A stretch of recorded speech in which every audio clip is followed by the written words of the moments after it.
سے پہلے یہ نکتہ سمجھنا ہوگا کہ حضرت امام حسین رضی اللہ تعالی عنہ نے یزید کی بیعت سے انکار کیوں کیا، تو اس پر مفصل گفتگو درکار ہے۔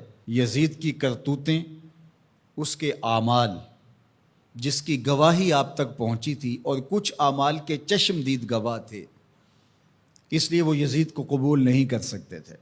آپ نے بیعت یزید سے انکار کرتے ہوئے کہا مثلی لا یبایع مثلہ، لوگوں میں بیعت یزید سے انکار اس لیے کر رہا ہوں کہ میرے جیسا شخص اس جیسے شخص کی بیعت نہیں کر سکتا۔ یہ دو لفظوں میں پوری گفتگو کا خلاصہ آپ کے سامنے رکھ رہا ہوں۔ مثلی لا یبایع مثلہ، میرے جیسا شخص اس جیسے شخص کی بیعت نہیں کر سکتا۔ اگر امام حسین یزید کی بیعت کر لیتے، قیامت تک ظلم اور جبر کے ساتھ مفاہمت کو سند جواز مل جاتی۔ لوگ کہتے جب نواسہ رسول نے یزید کو قبول کر لیا، اس شخص نے یزید کو قبول کر لیا، اس کے ظلم، جبر اور زیادتی کے باوجود، جس کو گٹی رسول نے دی تھی، جس کے کان میں اذان اور اقامت رسول نے کہی تھی، جس کو اپنا لعاب حضور منہ میں دیتے رہے، جو حضور کے کندھوں پہ کھیلتا رہا، حضور کے سینے پہ بیٹھتا رہا، حضور کی آغوش میں کھیلتا رہا، حضور علیہ الصلوۃ والسلام نے جس کی تربیت کی اور جس کو دنیا پر اپنے دو پھولوں میں سے ایک پھول قرار دیا، خون پیمبر، نواسہ رسول، جس کو حضور ابنی کہا، وہ ابن و بنتی، میرا بھی بیٹا ہے، میری بیٹی کا بھی بیٹا ہے، جس کو اپنا بیٹا قرار دیا، جب فرزند رسول ظلم سے مفاہمت کر لیتا ہے، جبر سے مفاہمت کر لیتا ہے، تو پھر مجھے بتاؤ کہ قیامت تک کوئی ظلم اور جبر کے خلاف کھڑا ہو پاتا؟ ایسا راستہ کھلتا کہ بند ہونے کا نام ہی نہ لیتا۔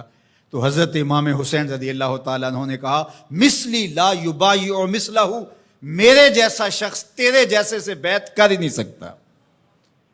اب جو واقعہ ہونے والا ہے، جو صورتحال درپیش ہے، کربلا میں جو کچھ ہوتا دکھائی دے رہا ہے، وہ میری نظروں سے پوشیدہ نہیں ہے، میں دیکھ رہا ہوں کہ کیا ہونے والا ہے۔ آپ نے مقام بیضا پہ جو خطبہ دیا، راستے میں ایک مقام پڑتا ہے آیان و انصار کے ساتھ، اور آپ نے اس میں ایک تاریخ ساز جملہ ارشاد کیا جو آپ کے فلسفہ شہادت کو اجاگر کر دیتا ہے۔ آپ نے فرمایا لوگوں، مجھے پتہ ہے میرے ساتھ کیا ہونے والا ہے۔ ظاہر آلات حرب و ضرب لے کر کے نہیں گئے تھے، آیان و انصار اپنے ساتھ لے کر کے نہیں گئے تھے۔ نواسہ رسول آواز دیتا کہ میرے ساتھ چلو، تو کیا وہ تنہا ہوتے؟ مجھے بتائیے، اس دور میں اگر کسی کام کے لیے میں آپ کو آواز دیتا ہوں، میرے جیسا خاکسار شخص جس کی کوئی اوقات اور حیثیت ہی نہیں ہے، لیکن کتنے لوگ میرے ساتھ کھڑے ہوں گے، اور جو پیغمبر کی گود میں پلا ہو۔ جب حسین ابن علی آواز دیتے تو کیا لوگ ساتھ کھڑے نہ ہوتے؟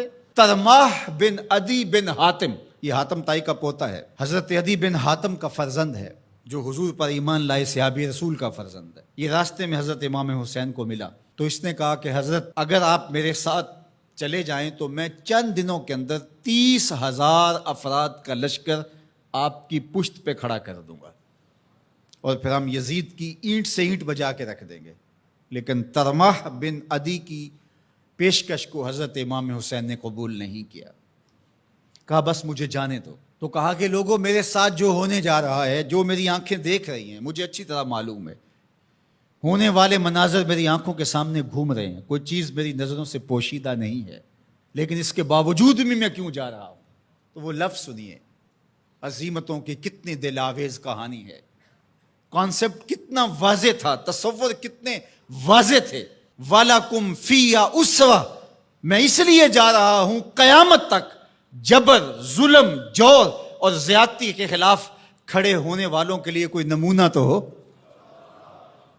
وَلَكُمْ فِيهَا أُسْوَةٌ، میری زندگی آنے والوں کے لیے نمونہ بن جائے کہ مفاہمت جبر سے نہیں کی جاتی، ظلم سے صلح نہیں کی جاتی، ظلم کا مقابلہ کیا جاتا ہے، چاہے کچھ بچے یا نہ بچے۔ لوگ سر بچانے کے لیے ہاتھ دے دیتے ہیں، امام نے ہاتھ بچانے کے لیے سر دے دیا، کہا یزید کے ہاتھ میں یہ ہاتھ نہیں آئے گا۔